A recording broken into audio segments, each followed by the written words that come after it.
The United States is expected to announce on Monday that all buyers of Iranian oil will have to end their imports shortly or face sanctions, a source familiar with the situation told Reuters, triggering a 3% rise in crude prices.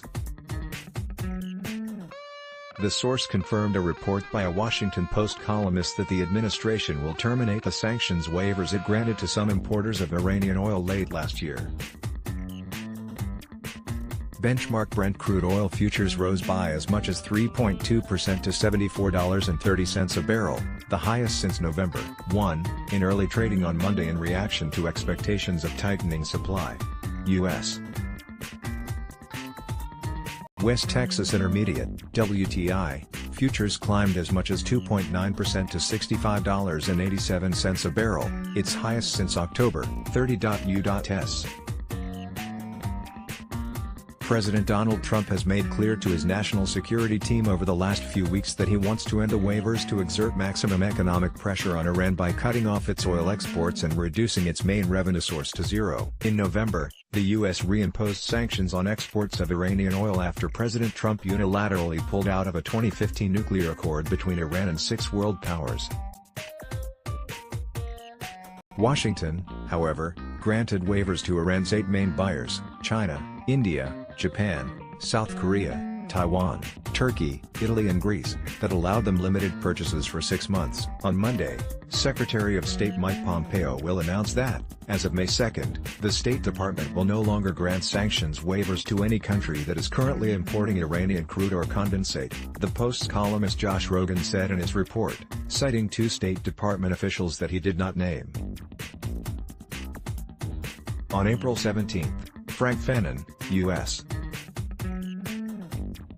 Assistant Secretary of State for Energy Resources, repeated the administration's position that our goal is to get to zero Iranian exports as quickly as possible.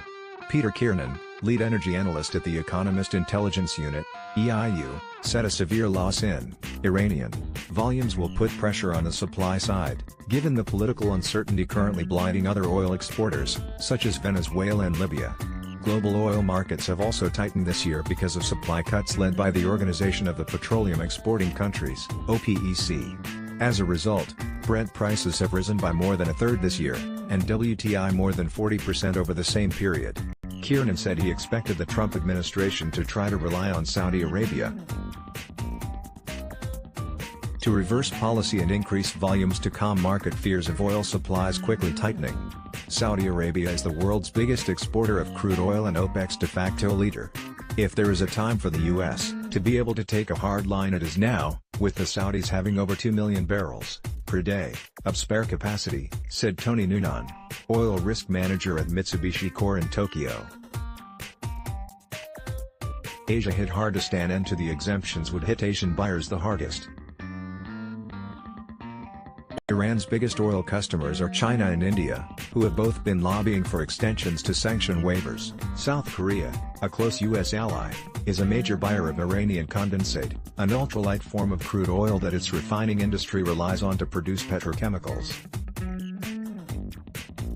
Government officials there declined to comment as well, but Kim Jae-kyung of the Korean Energy Economics Institute said the end of the sanction waivers will be a problem if South Korea can bring in cheap Iranian condensate for South Korean petrochemical makers. Japan is another close U.S. ally in Asia that is also a traditionally significant buyer of Iranian oil. Takayuki Nagami, chief economist at Japan Oil, Gas and Metals National Corporation, JOGMEC, said the end of the sanction waivers is not a good policy for Trump.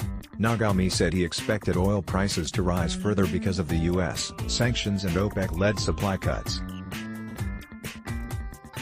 So far in April, Iranian exports were averaging below 1 million barrels per day, BPD, according to